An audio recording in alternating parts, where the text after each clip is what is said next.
Hello again and welcome back to another video. Today we are looking at a Minolta. This is the X500. This is the European model. In America it was known as the X570. And it sits in the middle of the range. There was an X300 and an X700. The 700 is quite a sort of popular camera. There's a bit of a cult following for those. They fetch quite good prices.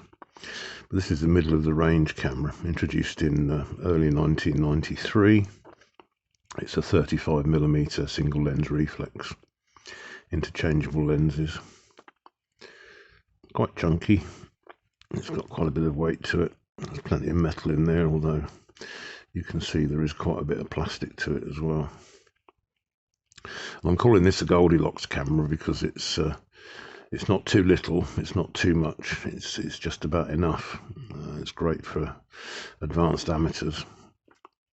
It features aperture priority automation as well as manual metering. So let's have a quick overview of it. On the bottom here we've got, this is where the batteries go, two of the usual LR44, SR44 cells, just fitting underneath this cover.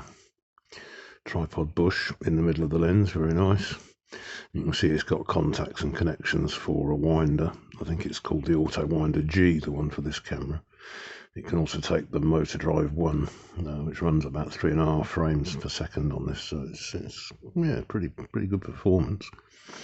And the usual push to rewind the film button, which is actually pushed in on this at the moment. Looking at the front nameplate, it's got quite a nice little finger grip here. It doesn't hold batteries or anything, it's just part of the body. Up here we have a button and an LED. The LED, as you can probably guess, is for the self timer, and that's activated up here. This button can be moved up, or you can push it down. If you push it down, that's the automatic exposure lock. It also enables the use of flash sync speeds lower than a 60th. The 60th is the flash sync speed on this camera, but that enables you to shoot at lower shutter speeds. And yeah, just lift it up to activate the self timer. We've got the lens. This has got a rather dirty filter on it. It's an MD series lens. It's a 50mm 1.7, because 1.7 is better than 1.8. On this side we've got the lens release button, so you just push this in, twist anti-clockwise, and the lens just comes off. You can see up here it's got the little window, so it will display the aperture that you selected in the viewfinder, so it gives you the aperture information without having to take your eye away from the camera. Looks fairly clean, this one inside. Over here we have a depth of field preview. I forgot to mention on this side there's also a PC socket for external flash. You can connect an external flash gun using a PC cable. And we also have a remote shutter release, because as you see the top, there's no connection for a cable release. A couple of strap holders. This one's actually still got its strap on, which is unusual for me, but it is a genuine Minolta strap. It's the one that came with the camera. Has these little button holders in this part, so you can carry a spare set of batteries with it. And it also has, you quite often see on the Canons as well, is a where is it? One of these little blackout things that you can slide over the viewfinder eyepiece if you're taking photographs without your eye up against it, just to block out the light so it doesn't affect the metering. Back's nothing exciting, but it does have a film reminder tab, so you can put the cutout from the box in there, plus a DIN to ASA or ISO conversion table. DIN's not really used that much nowadays. It's a German rating. And on the top we have pretty much standard layout, frame counter. This is called the safe, or the film loaded correctly sort of gauge. When you load a film, you'll get a red indicator at the left hand side, and as you advance through the film, the red will carry across to the right hand side. This will sit out like so. Film advance. I think I've still got the film in here. I made a video about this camera yesterday and totally nosed it up, so that's why I decided to reshoot it and take the other one down, if you wondered where it's gone. Up here we have the shutter speed selector. This is locked when it's in the A position.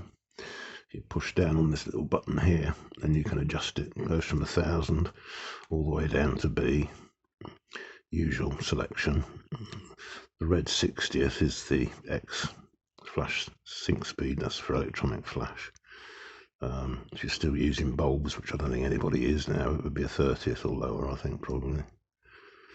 Implies that it's got a horizontal shutter. Hot shoe on the top.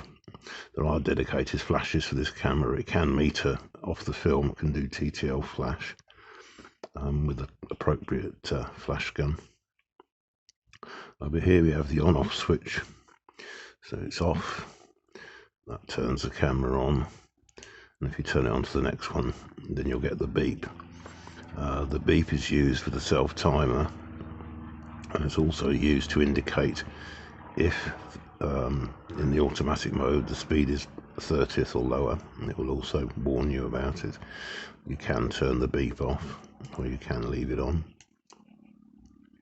To set the film speed, you'll see that's indicated on this collar around here, and to change it there's a little lock button here. You push down and then this freely rotates. It goes from, oh my eyesight, 3200 all the way down to 12, so it covers a useful enough range nowadays. Leave it on 100. Film rewind crank, again standard. If you've seen any 35mm, they all look pretty much the same. If we look inside, pull up to release, the usual layout inside. Fresh film goes in here in your canister. Guide rails. Now you can see the cloth silk shutter curtains, usual sprocket drive, and slotted take-up spool. I struggled loading this one actually in the other video, which is part of the reason that I took it down, so I'm not going to demonstrate that, but you can get the idea. You feed the leader into here and wind it until it takes it up, and then carry on from there. Light seals could do with replacing on the back here, and the usual pressure plate just to keep the film flat. All in all, quite a nice little camera. In the viewfinder, like I said, it displays the aperture, and it also displays shutter speeds down this side. You can just make out the scale down here, and it has LCD bars. So in the A mode, the LCD bar will show you near enough the selected shutter speed. The shutter is electronic, the camera is, it won't work without batteries. And yeah, the bar will indicate the nearest shutter speed because it is stepless. So you don't just have the set speeds, it can vary the speed between them.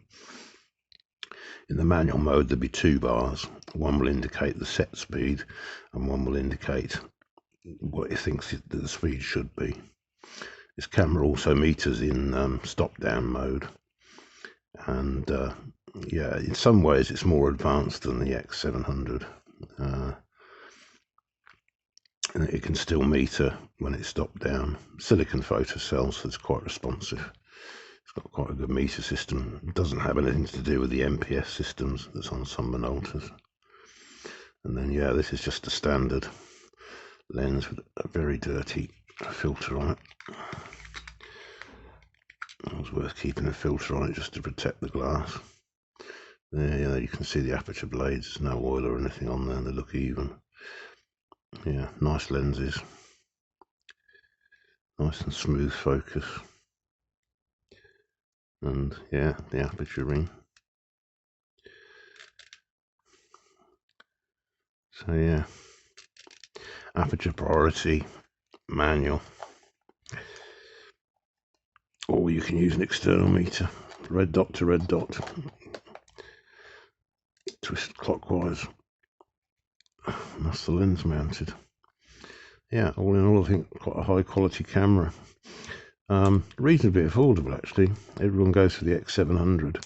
The X700 doesn't display the selected shutter speed if it's on manual, so that's a big advantage to this. You don't need to take your eye away from the viewfinder to see what shutter speed and aperture you got. So yeah, I think that's in some ways better than its bigger brother. But these are not sought after. The prices are quite reasonable. Minolta quality. They never really hit the big time like Canon and Nikon and Olympus. Nikon and Olympus did. But yeah, quality camera. Like I say, this date's from 1983, so you can see it's held up very well. It's tough. It'll take some wear and tear. And yeah, I haven't actually shot this one. It's just I've got all three of them in the collection, so there will be videos coming on the other two. But yeah, it's a nice camera. Thank you very much for watching. Hope you've enjoyed. Comments, questions, queries, etc. down below. And yeah, please don't forget to like and subscribe and all that usual YouTube stuff. And I look forward to seeing you in the next one. Bye.